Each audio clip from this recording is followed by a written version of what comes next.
Merci beaucoup Nabino Bolanda Rabiso Bipai na Bipai Bolanda Rabiso na ba etando ike na ba niveau ya poto Bolanda Rabiso même na basi ya ndako na basi ya mbetu ngana lo bana kin awa tozali na Kinshasa tuwe kukutana na mwana mboka moko ya UDPS pour betane masolo donc ke Augustin Kabuya akomi secrétaire général de UDPS mwana mboka kokupusana na etando ike na biso to beta masolo bote mwana mboka bote bazolanda d'abord pour se présenter aux alinani na UDPS au tozali wapi awa to na commune ya Lemba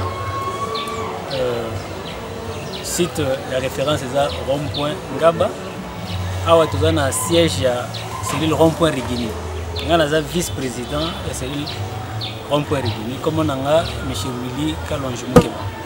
Monsieur Willy, sans plus tarder, tu as moi Augustin Kabuya, nouveau secrétaire général, ok. La note circulaire qui signée par le président Jean-Marc Kabunda Rabund, président intérimaire, a la ici bonne volonté, à bonne marche à partir. Ici, nomination.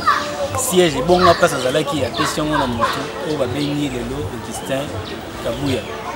Il y a Zalaki secrétaire général adjoint mais le lot commis secrétaire général il a parti. Donc cellule rond-point de Guinée et Yambiango Nensengo pour la nine. Côté nous avons représenté le lot parti de PES les alliés Jean-Marc Kabunda. En tant qu'autorité il y a parti a eu initiative voilà. Et vous signez nos circulaires et que biso cellule et sengeli kaka to soutenir vision et autorité dans biso.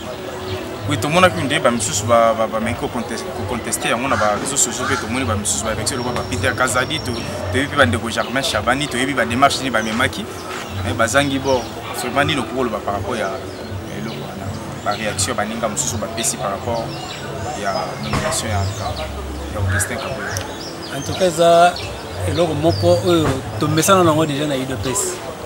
L'UDPS, ils ont une culture de démocratie. Mutuna mutu, ils sont libres, ils peuvent mettre la vie. Mutuna mutu, ils sont libres, ils peuvent mettre harmonie. L'honorable maître Peter Kazadi, na bandeko mususu Jacques Chabani oya akambi sep.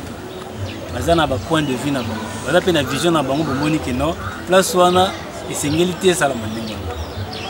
Lokola baza batu oyo bazokamba biso, baza bato baza na personnalité na kati ya parti na biso. Biso sengeli to sala nini? Sengeli to yebisa bango boye. Bako kuta na bango nyonso basolola. Bazwa compromis pona okamba biso base. Pour biso tulandi juste ordre na maluba et l'autorité na biso. Tobe tapé le solo à 100 jours à Mokonza Mboka. 100 jours évolution dans mon ndengeni. Le solo à 100 jours zandengeni pour ba vivre 100 jours mpiaka. 100 jours batu ba zolela. 100 jours comme il y a ceux qui habitent Ngobila. Ya ko panza batu. Le solo à 100 jours zandengeni évolution binonde batu. Boza base binonde bokengelaka. Le programme chef de l'état. Na correctifier le moko. 100 jours les aga base à IDPS. 100 jours les alliés population mobile RDC sengeli là. Évolution à 100 jours les alliés en bon de forme. Pour la nine. Tomoni Bilembo. Oh le chef de l'État par rapport à l'action sur le terrain. Si le lot misala ils ont continué. Monsieur sengeli to tama beaucoup. Le chef de l'État a continué le lingue. 100 jours, ils ont un problème au côté. Ils ont peut-être malobaya mususu, quand mususu, on va se pélater, on va avoir une vision tout autre. Mais biso pas na biso, 100 jours ils ont bien. Ils ont bien na bilembonet ni pour bien ça comme lobabate neti na nini. Neti là où il y a une facilité, où il y a un point là-bas. Mais donc ils ont bien. Ils ont montré que faut quand même pas na kin baye baké, na ba na poto baye baké. 100 jours ils ont ni pour national Nixon à Zolanda. Kolo RDC sur 5 fois Zolanda. Ok, merci beaucoup. 100 jours, il y a chef de l'État, ils ont kende selon vision, il y a des ingénieurs pour le PCB Moussala. C'est sûr que ça par coup de baguette magique était au Sengeli et ça l'emballage encore. Mais pour nous passer 100 jours, à 500 jours. 100 jours les années où t'as Mutabanda makambu ya 100 jours allé le président Roosevelt azalaki président des États-Unis. Yemte azalaki na temps ya deuxième guerre mondiale. Yenem tapesa ki idéologie il y a 100 jours. 100 jours nikolobanini. Toutes les actions que le chef de l'État a reçues et quoi aussi là tout comme peut aussi là et quoi les 100 jours. C'est le même aussi avec nous ici en RDC. 100 jours les qui déclenché. On a vu l'élément par le papier mode au Tanguy, au lobby, route université. Ok, route université. Mais si le lot, ce qu'on a route université, au monde bazo kende par palier. Mais ça là, ils ont continué.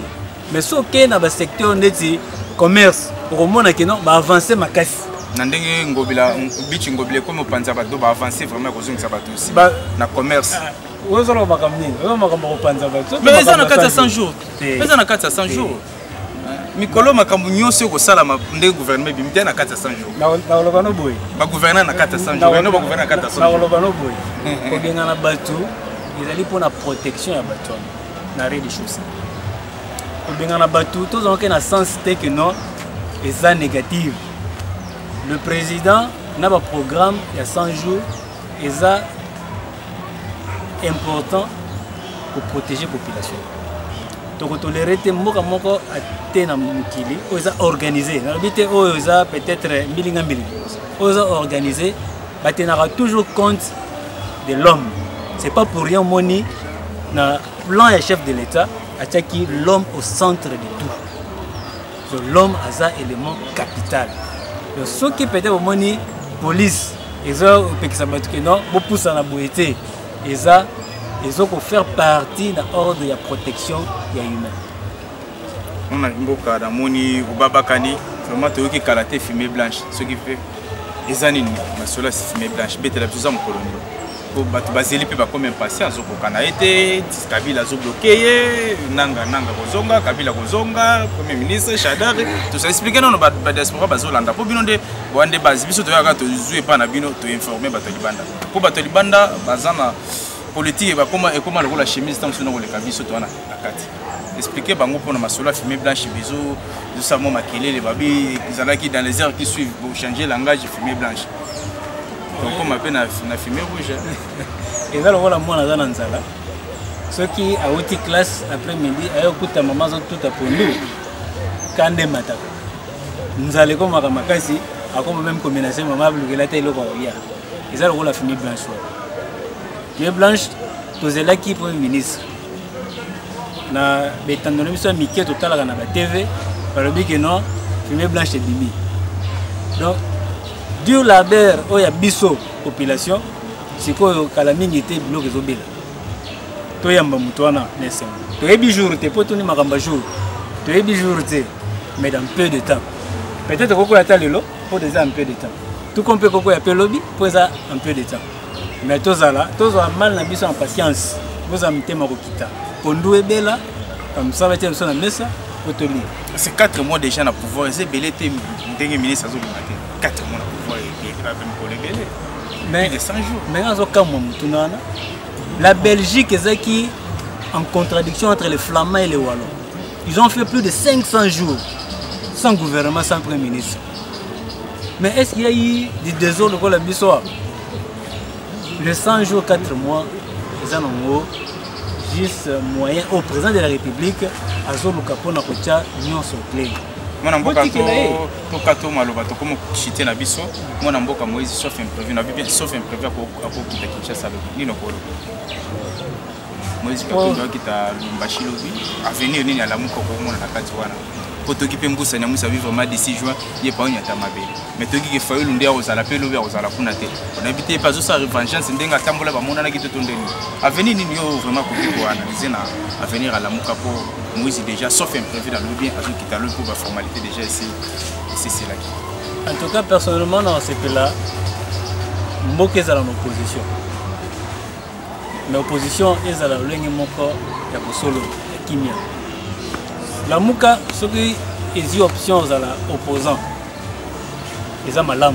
Pona nini mboka tosengeli toza na opposition po te opposition ebana koganga ndesi yo lobi makambo sanjo ekende bien te to na posa opposition donc opposition eza bien na mboka ekoyede moto azodirige po aza na vision ase détourner na vision nete donc lamuka tojetele bango bafleur bacontinue na opposition na bango mais ezala opposition moko rationnelle soki eza rationnel ze wana bango na bango kuna bakopanza mpo lokola toyoki ja bango basolo ezolobama na sese oyo aza na rankina oyo bazalaki te yo moko toloba donc wana bango na bango lelo basuka koloba na badiaspora bazolanda otokomi basuka po balanda biso na RDC Source Info epa mwana mboka Nixon le ya lokusa na osenga na bandeko na biso ya diaspora boye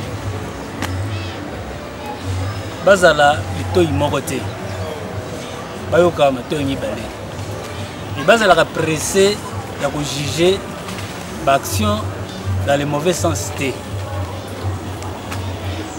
Kinshasa RDC eza ya bango boya na mboka boza badiaspora vous avez fait de bonnes écoles libanda ya mboka toza na posa mayele na bino awa na RDC boya bokutana na bato baza na awa na RDC bosangisa mayele po te totonga mboka na biso elongo eloko esoko na koloba.